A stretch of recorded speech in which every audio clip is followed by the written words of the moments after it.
Hello friends, मैं हूं सचिन। साहित्य सचन में आप सभी का स्वागत करता हूं। आशा करता हूं आप सब अच्छे होंगे और अपनी पढ़ाई और तैयारी को एक सही दिशा में लेकर चल रहे होंगे। हम बात कर रहे हैं हिंदी साहित्य का इतिहास और उसमें पढ़ रहे हैं आदिकाल। साथियों, आदिकाल पर यह हमारी आखिरी श्रृंखला है, आखिरी वीडियो है। आज हम बात करेंगे वीर गाथा काल, जिसे देश भाषा काव्य भी कहा जाता है, और फुटकल रचनाएं। तो चलिए देखते हैं। वीर गाथा काल। साथियों, वीर गाथा काल नाम आदिकाल का ही नाम है, जिसे शुक्ल जी ने वीर गाथा काल नाम रखा है।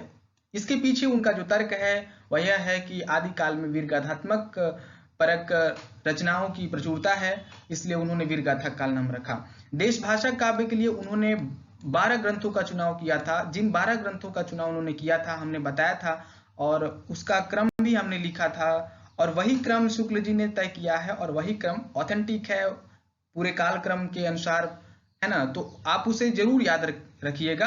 हमने जो ट्रिक इस्तेमाल किया था कि एक राजा थी जिसकी खूबी थी, उसने पूरे पृथ्वी पर राज किया, सब जगह जय किया, और उसमें जो आला और रुदल नामक दो वीर थे उनका गुणगान जनता करती थी खुशी खुशी, और विद्यापति की पदावलियां गाती थी। तो इस तरह आप याद रख सकते हैं। हम देखते हैं आज की वीडियो में देश भाषा काव्य पर। शुक्ल जी कहते हैं, जैसे यूरोप में वीर गाथाओं का प्रसंग युद्ध और प्रेम रहा, वैसे ही यहां भी था। यूरोप में वीर गाथाओं का प्रसंग युद्ध और प्रेम के संदर्भ में रहा है, युद्ध और प्रेम साथ साथ रहा है। उसी तरह भारतीय साहित्य में भी युद्ध और प्रेम साथ साथ रहा है। वीर गाथा काव्यों में श्रृंगार का भी थोड़ा मिश्रण रहता था, पर गौड़ रूप में। प्रधान रस वीर ही रहता था, श्रृंगार केवल सहायक के रूप में रहता था। वीर गाथा रचनाओं में, वीर गाथा काल के जो सभी ग्रंथ हैं उनमें जो प्रधान रस है वह वीर ही है, और गौण रूप में केवल श्रृंगार आ जाता है। तभी तो शुक्ल जी ने इसे वीर गाथा काल नाम दिया है। जहां राजनीतिक कारणों से भी युद्ध होता था, वहां भी उन कारणों का उल्लेख न कर कोई रूपवती स्त्री ही कारण कल्पित करके रचना की जाती थी, है ना। जनता के मनोरंजन और राजाओं के मनोरंजन के लिए कई बार राजनीतिक कारण से भी युद्ध नहीं होता था, लेकिन फिर भी कोई रूपवती स्त्री कारण है ऐसा मानकर रचना किया जाता था, ताकि लोगों का जो मन है वो रमे। क्योंकि सिंगारिक चीजें होंगी तो लोगों का स्वाभाविक तरीके से स्वाभाविक है कि वो उसकी तरफ आकर्षित होंगे, राजा भी आकर्षित होंगे उन ग्रंथों के प्रति, और जनता भी। ये वीर गाथाएं दो रूपों में मिलती हैं, प्रबंध काव्य के साहित्यिक रूप में, और प्रबंध काव्य के साहित्यिक रूप में जो लिखी ग्रंथ है, जो सबसे प्राचीन ग्रंथ है, वह पृथ्वीराज रासो है। वीर गीतों के रूप में दूसरा मिलता है, जिन्हें इंग्लिश में, अंग्रेजी में बैलेट्स कहा जाता है।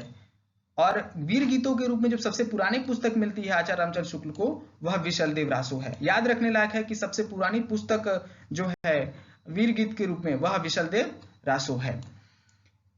विशलदेव रासो में काव्य के अर्थ में रसायन शब्द बार बार आया है ना। और यह रसायन किसके संदर्भ में है? रासो के संदर्भ में है ना मित्रों। रासो जो शब्द है उसका अर्थ आचार्य रामचंद्र शुक्ल रसायन लेते हैं। अभी हम आगे देखेंगे कि रासो शब्द का अर्थ और किन विद्वानों ने क्या लिया है। खुमान रासो। देश भाषा काव्य में जो 12 रचनाएं हैं, 8 रचनाएं हैं, उनमें जो पहला रचना है खुमान रासो, और इसे लिखने वाले कौन से कवि हैं? दलपति विजय। इसका संबद्ध जो है समय याद रखना उतना महत्वपूर्ण नहीं है, क्योंकि जिस क्रम में हम लिखे हैं या शुक्ल जी लिखे हैं, उसी क्रम में बस आपको याद रखना है कि खुमान रासो के बाद विशलदेव रासो, फिर पृथ्वीराज रासो, फिर जयचंद्रिका, है ना, परमाल रासो, खुसरो की पदावलियां, विद्यापति की पदावलियां, है ना। तो आप केवल बस यही याद रखेंगे तो कालक्रम सही रहेगा। दूसरा देखते हैं विशलदेव रासो। विशलदेव रासो के रचनाकार हैं नरपति नाल्ह, और यह विशलदेव जो राजा थे उन्हीं को आधार बनाकर विशलदेव रासो रचा गया है, और नरपति नाल्ह विशलदेव राजा के समकालीन थे। और यह विशलदेव रासो घटनात्मक काव्य नहीं है, वर्णनात्मक है। यह वीर गीत के रूप में लिखा गया है। सबसे प्राचीन पुस्तक हमने कहा भी है कि वीर गीत में विशलदेव रासो है, तो यह वीर गीत के रूप में है। इसमें 2 ही घटनाएं हैं। विशलदेव का विवाह पहला, और दूसरा उनका उड़ीसा जाना, विसल देव राजा का उड़ीसा जाना। विसल देव का जो विवाह है यह आचार्य रामचंद्र शुक्ल कहते हैं कि यह कल्पना प्रसूत प्रतीत होता है, ऐसा लगता है कि कवि ने इसे खुद गढ़ा है। मित्रों, आप एक बात याद रखिएगा कि जितने भी तथ्य हैं उन्हें आप इंटरेस्टिंग वे में याद करिएगा, रुचि के साथ आप याद करिएगा। इतिहास में ऐसा कुछ भी नहीं है जो आपके पसंद का हो। आप अगर उसे रुचि बनाकर अगर उसमें पढ़ते हैं, अगर आपके अंदर एक जिज्ञासा है, क्यूरियोसिटी है, अगर आप इस क्यूरियोसिटी को बनाए रखेंगे तो इतिहास पढ़ने में आपको बहुत मजा आएगा। वरना इतिहास में ऐसा कुछ भी नहीं है जिसमें अपना मन लग सके। तो आप कुछ नया जानने के लिए ही इतिहास को पढ़िए, तभी आप कुछ सही जान सकते हैं। तो चलिए, विशल देव रासो के संदर्भ में आचार्य रामचंद्र शुक्ल कहते हैं, भाषा की परीक्षा करके देखते हैं तो वह साहित्यिक नहीं है, राजस्थानी है।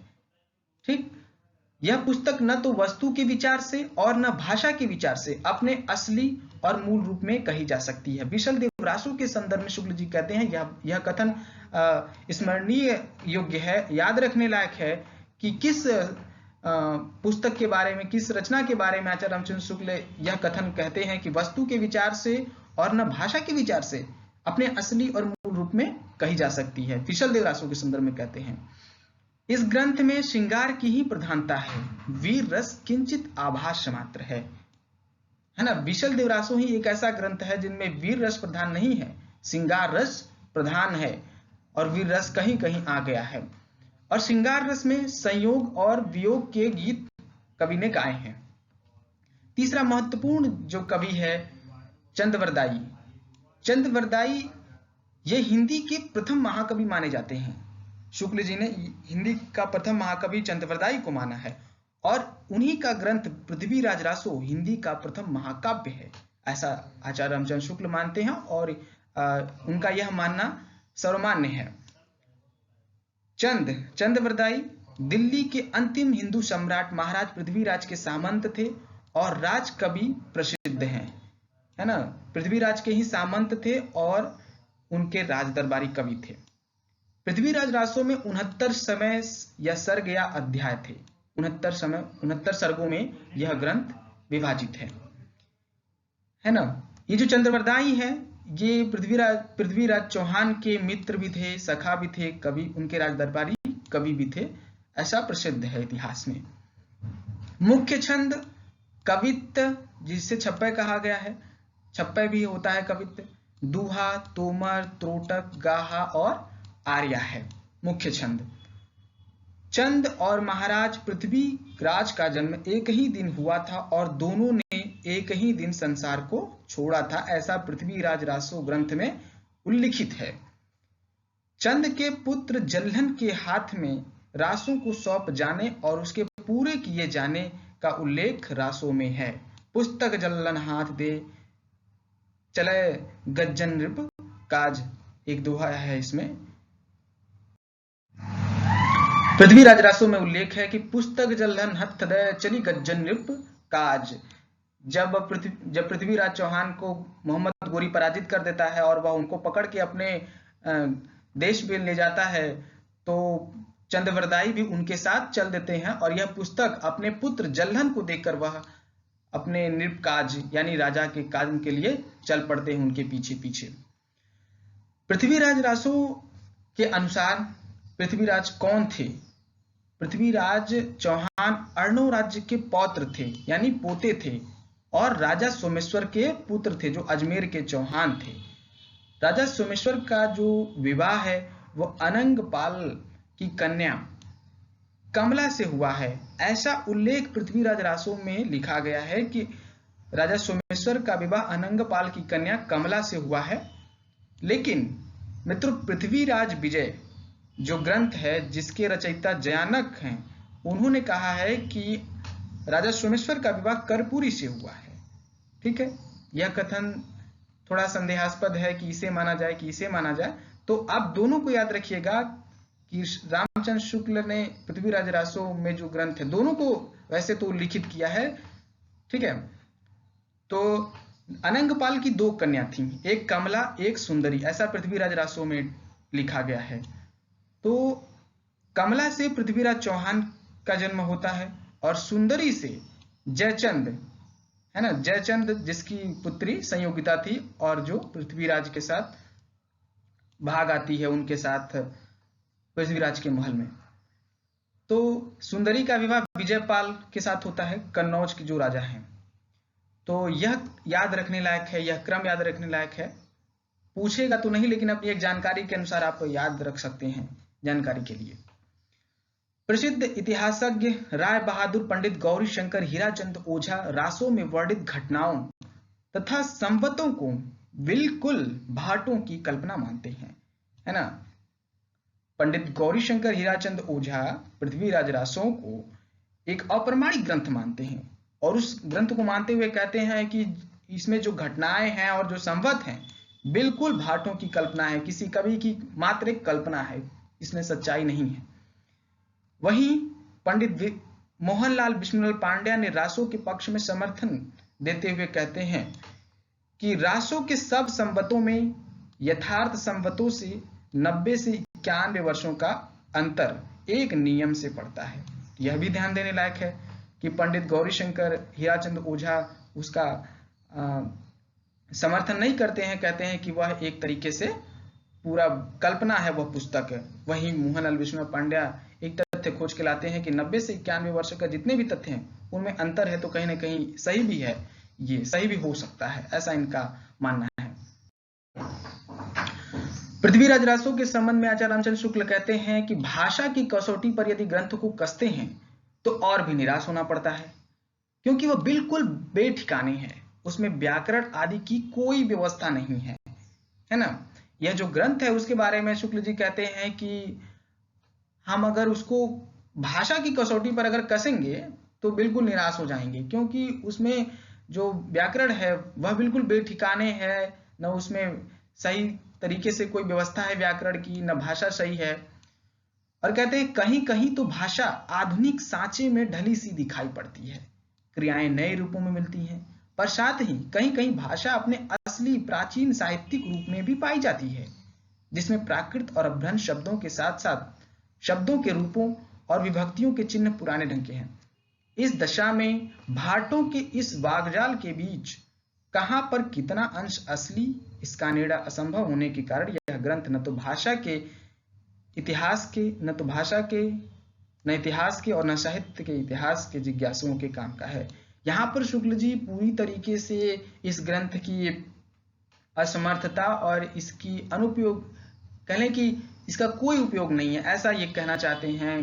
पूरी तरीके से इसको अस्वीकार करते हैं और कहते हैं न भाषा के संदर्भ से और न इतिहास के और न साहित्य के या साहित्य के इतिहास के संदर्भ में यह किसी भी तरीके से किसी भी जिज्ञासुओं के काम का नहीं है। और पृथ्वीराज रासों की भाषा के संबंध में नामवर सिंह कहते हैं, परसर्गों की दृष्टि से रासो अभ्रंश तथा वहट दोनों की अपेक्षा समृद्ध है। कृत करण परसर्ग नए अथवा ने को छोड़कर प्राय से सभी परसर्ग किसी न किसी रूप में यहाँ मिलते हैं।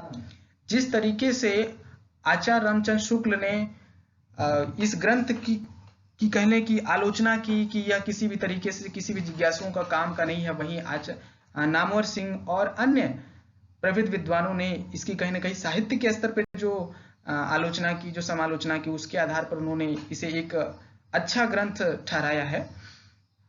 वहीं आचार्य रामस्वरूप चतुर्वेदी कहते हैं, हिंदी का चरित्र पहली बार ही बड़े मोहक रूप में भाषा और संवेदना के दोनों स्तरों पर पृथ्वीराज रासों में निखर कर आया है। काव्य प्रक्रिया यहाँ पूरी तरह निष्पन्न हुई है।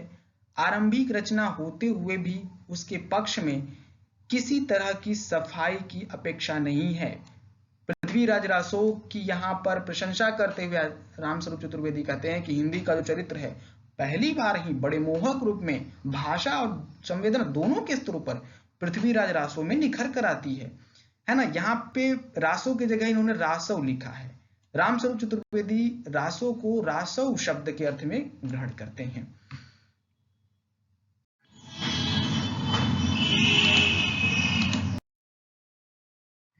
आगे चतुर्वेदी जी कहते हैं कि पृथ्वीराज रासो का विधान ऐसा है कि व्यास और वाल्मीकि की तरह चंद विरदिया अपने प्रबंध का रचयिता भी है और उसका एक चरित्र भी है ना। कहीं ना कहीं प्रशंसा करते हुए रामस्वरूप चतुर्वेदी कहते हैं कि चंद्रवरदाई व्यास और वाल्मीकि के समक्ष है उस स्तर का कवि है ना। चंद अपने विरदिया अपने प्रबंध का रचयिता भी है, जो प्रबंध रचता है उसका रचयिता भी है और उसका चरित्र भी है कहीं ना कहीं, यानी वह उस चरित्र उस जो ग्रंथ लिखता है, जो कुछ भी लिखता है, प्रबंध लिखता है, उसमें अपना ही चरित्र कहीं ना कहीं लिखता है। और आगे रामचंद्र शुक्ल कहते हैं कि यह पूरा ग्रंथ वास्तव में जाली है। जाली का मतलब नकली, पूरी तौर पर यह ग्रंथ नकली है मित्रों, ऐसा आचार्य रामचंद्र शुक्ल कहते हैं। और उन्हें पहले भी कही दिया है कि न भाषा, न इतिहास, न साहित्य के दृष्टिकोण से या किसी भी जिज्ञासुओं का कोई काम का नहीं है ना। पृथ्वीराज रासो की प्रामाणिकता अप्रामाणिकता में विद्वानों के बीच मतभेद है। यहाँ से प्रश्न भी आते हैं कि कौन से विद्वान ने पृथ्वीराज रासो को प्रामाणिक माना है या किसने अप्रामाणिक माना है, तो यह याद करने लायक है।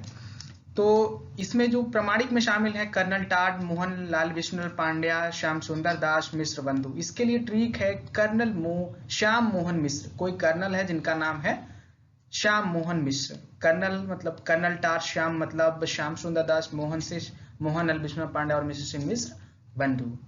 और अप्रामाणिक में शामिल है, अप्रामाणिक के जो मानते हैं उनमें उन विद्वानों में शामिल है रामचंद्र शुक्ल, देवी प्रसाद, कविराज श्यामल दास, गौरी शंकर हीराचंद ओझा, बूलहर और मुरारीदान। इसके लिए ट्रिक का इस्तेमाल है किया गया है शंकर बो गौरी श्याम और मुरारी बो राधे, है ना। भोजपुरी में पत्नियों के लिए जो संकेत कहा गया है बो करके, है ना, फलाने बो, ढिकाने बो, जो कुछ भी है वो बो शब्द इस्तेमाल किया था पत्नियों के संकेतार्थ के लिए। शंकर की पत्नी है, आप जानते हैं गौरी, पार्वती जी हैं, तो गौरी शंकर हीराचंद ओझा के लिए प्रयोग किया गया है।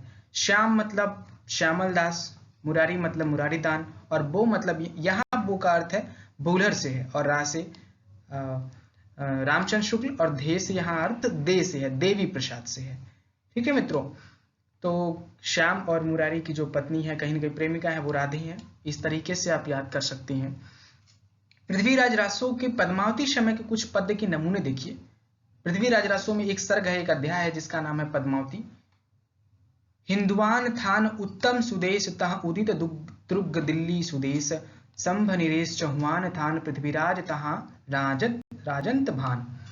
हिंदुस्तान में हिंदुवान थान मतलब हिंदुस्तान है, उत्तम एक सुदेश है, तह उदित वहां, दुर्ग दिल्ली सुदेश वहां दिल्ली के देश में, संभ नरेश चौहान थान वहां चौहानों के नरेश पृथ्वीराज, तहां राजत भान चौहानों में पृथ्वीराज वहां राजते हैं, राज करते हैं, शासन करते हैं वहां। एक बहुत चर्चित पंक्ति है चंद्रवरदाई की, मन हूं कला ससभान कला, 1600 बन्नीय, बाल वैस ससिता समीप, अग्रित रस पिन्नीय। आप इसे याद रखिएगा जरूर।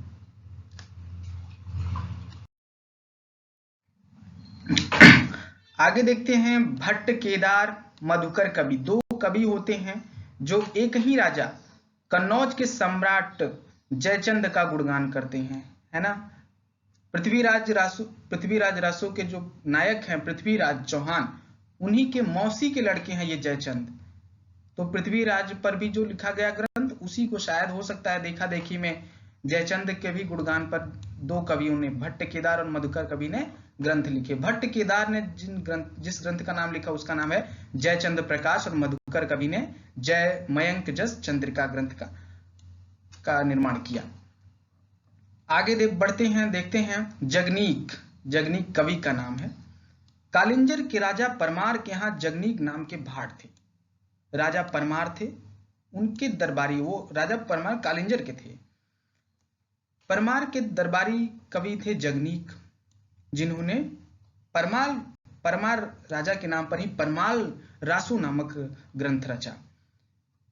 महोबे के दो प्रसिद्ध वीरों आला और उदल के वीर चरित का विस्तृत वर्णन है। परमाल रासो में आला और उदल दो वीर थे, उन्हीं का जिक्र उन्हीं का विस्तार से वर्णन इस परमाल रासो में जगनीक ने किया है। और यह वीर गाथात्मक काव्य है, पूरा गाने वाला है, गाया जाता है इसे। उत्तर भारत में बैसवाड़ा इसका केंद्र माना जाता है और बरसात में गाया जाता है। यह अक्सर उत्तर भारत में बुंदेलखंड में महोबे के आसपास इसका चलन बहुत ज्यादा है। आला और उदल बनाफरी शाखा के क्षत्रिय थे। इन गीतों का संग्रह आला खंड नाम से छपा। किसने छपवाया? यह लोक में इतना प्रचलित था कि फर्रुखाबाद के तत्कालीन collector DM mister Charles Elliot ने इसको पुस्तका रूप में सबके समक्ष प्रस्तुत किया। एक बड़ा काम था किसी अंग्रेज के द्वारा इस तरीके के लोक गीतों का संग्रह करना। तो नाम जो है याद रखने लायक है, मिस्टर चार्ल्स इलियट। अंतिम ग्रंथ देश भाषा का श्रीधर ने रणमल छंद नामक ग्रंथ लिखा।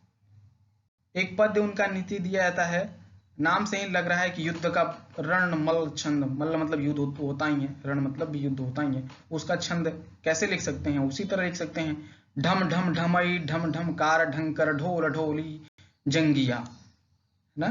तो रणमल छंद है। आगे देखते हैं, आगे बात करते हैं फुटकल रचनाओं पर। तो ये फुटकल रचनाएं क्या होती हैं? फुटकल रचनाएं जो उन्हें शुक्ल जी ने कहा है,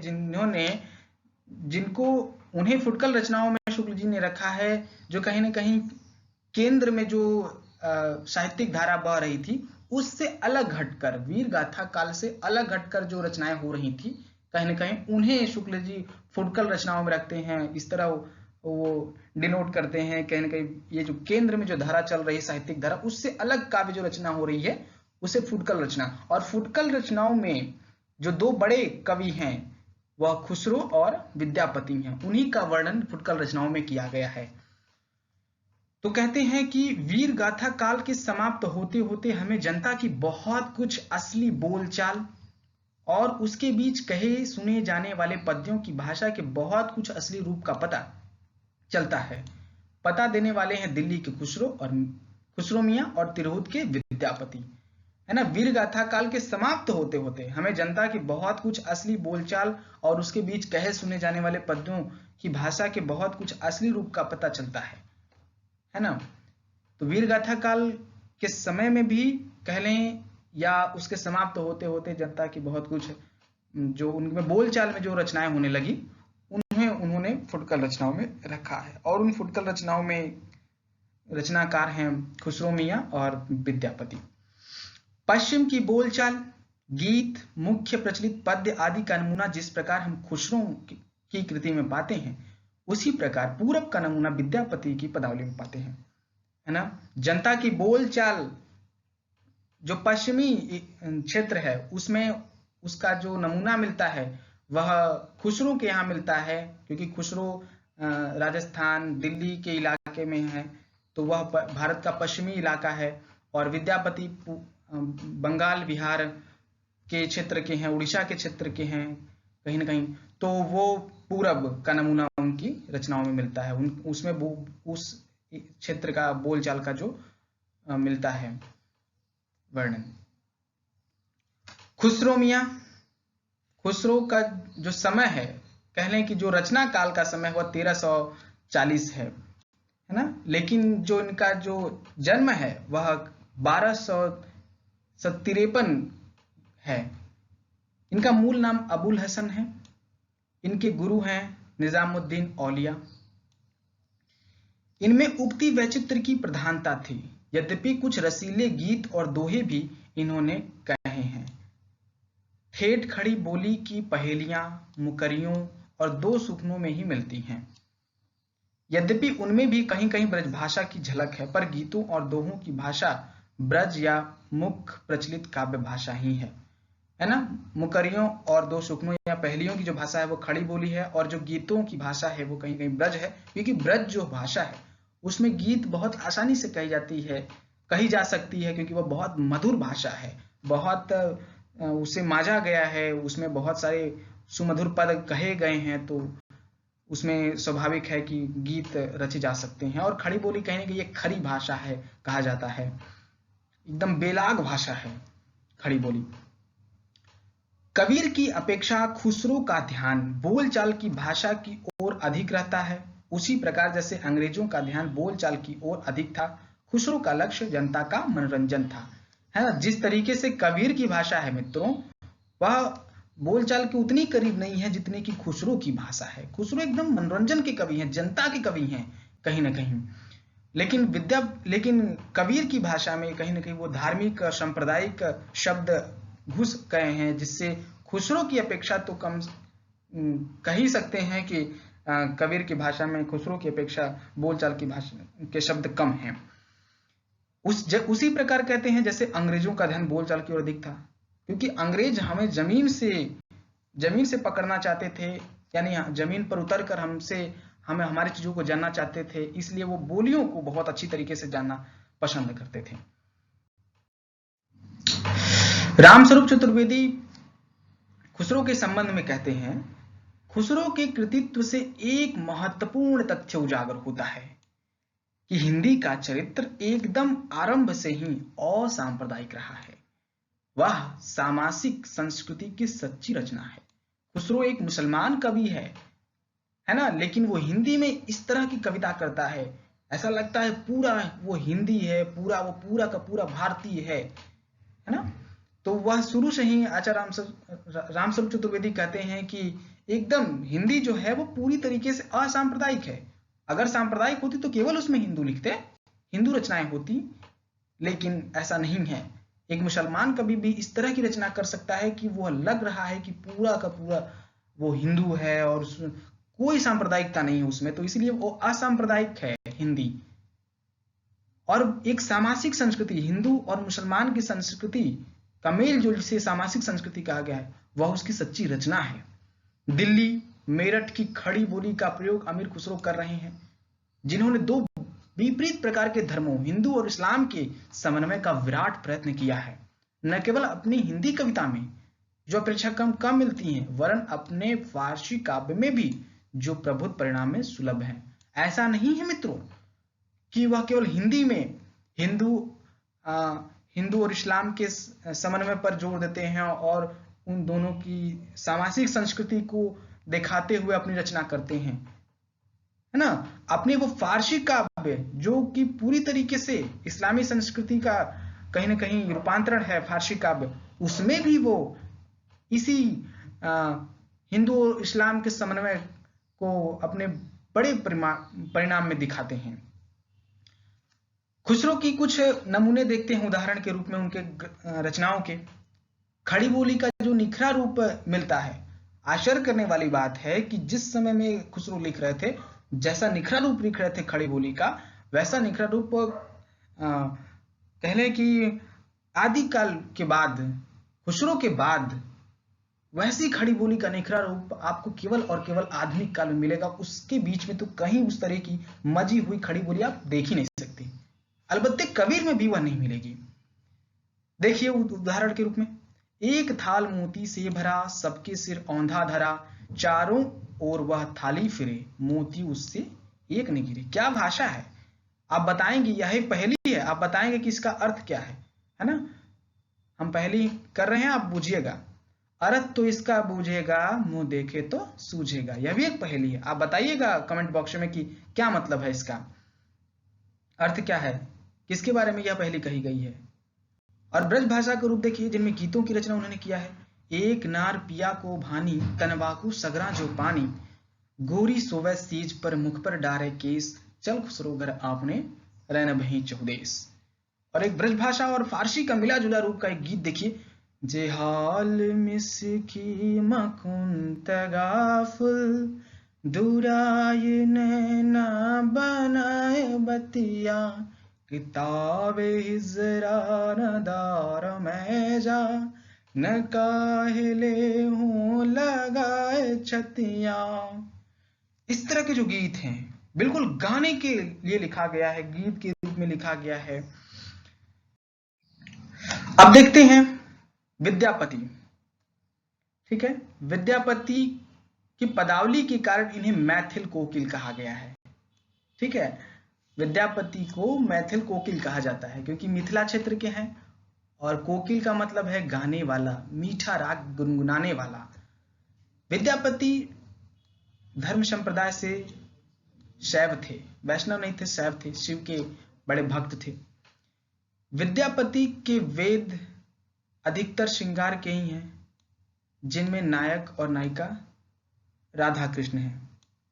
यहाँ वेद नहीं है, सॉरी, पद है। विद्यापति के पद अधिकतर श्रृंगार के ही हैं, जिनमें नायक और नायिका राधा कृष्ण है। एक विवाद है कि विद्यापति श्रृंगारिक कवि हैं या भक्त कवि हैं। तो शुक्ल जी ऐसा मानते हैं कि अधिकतर वो श्रृंगार के ही कवि हैं, जिनमें वो नायक और नायिका श्री कृष्ण और राधा को रखते हैं। उन्होंने इन पदों की रचना श्रृंगार काव्य की दृष्टि से की है, भक्त के रूप में नहीं की है। विद्यापति को कृष्ण भक्तों की परंपरा में न समझना चाहिए। सावधान करते हैं शुक्ल जी कि विद्यापति ने श्रृंगारिक रचनाएं की हैं, आप उन्हें कृष्ण भक्तों की परंपरा में कदापि न रखिएगा। और उस पर कटाक्ष करते हुए कहते हैं, क्योंकि कुछ लोग उन्हें भक्त कहते हैं, तो उन पर कटाक्ष करते हुए कहते हैं, आध्यात्मिक रंग के चश्मे आजकल बहुत सस्ते हो गए हैं, उन्हें चढ़ाकर जैसे कुछ लोगों ने गीत गोविंद के पदों को आध्यात्मिक संकेत बताया है, वैसे ही विद्यापति के इन पदों को भी, यानी कि कुछ लोग गीत गोविंद जो कि पूरी तरह से श्रृंगारिक है, उसको भी कुछ, उसमें भी आध्यात्मिक संकेत लोग ढूंढ रहे हैं। तो ऐसा नहीं है कि विद्यापति को भी ऐसा ही मान लीजिए, है ना, ऐसा ना करिए। वो कृष्ण भक्त कवि नहीं है, वो तो श्रृंगारिक कवि हैं। रामस्वरूप चतुर्वेदी कहते हैं, श्रृंगार के साथ वीर का मिश्रण यदि पश्चिम के कथा काव्यों में है, तो श्रृंगार के साथ भक्ति का मिश्रण है पूर्व के विद्यापति के पदों में, पूरब के विद्यापति के पदों में, कहने का आशय है। फिर से समझते हैं कि श्रृंगार के साथ वीर का मिश्रण पश्चिम के काव्यों में बहुत मिलता है ना। तो श्रृंगार के साथ भक्ति का मिश्रण, वहां देखिए वीर के साथ किसका मिश्रण है, श्रृंगार का मिश्रण है, लेकिन यहाँ पे श्रृंगार के साथ भक्ति का मिश्रण देखने को मिलता है हमारे पूरब के कवि विद्यापति में। इनके भी कुछ पद हैं जो बड़े मनोहर हैं। सरस बसंत समय भल पावली, दक्षिण पवन बह धीरे। ये देखिए बड़ा ही मार्मिक पद है। काली कहल पिय साझई रे, जाइब मई मारू देश, मोए अभागल नहीं जानल रे, संग जैतब जोगिनी वेश। एक विरहणी है जिसका पति परदेश चला गया है ना। कलिए तो अभी कहले कि पिया साँझ में कहले, कल साँझ को पिया कहे कि हम जाएंगे, जाइब मई मारू देश, मैं जाऊंगा मारू देश। मारू देश किसी देश, दूसरे देश में। मोय अभागिन नहीं जानल रे, हम अभागिन हैं और जान नहीं पाए, संग जैतब जोगिन बेश। अगर जानते कि सही वो कह रहे हैं कि मैं जाऊंगा, अगर ये बात मैं जान पाती मैं अभागिन हूं कि नहीं जान पाई, वरना जैतब जोगिन वेश, हम भी जोगिन वेश में निकल जाते। ठीक है, तो यह रहा आदिकाल पर हमारी आखिरी वीडियो, आखिरी श्रृंखला। मित्रों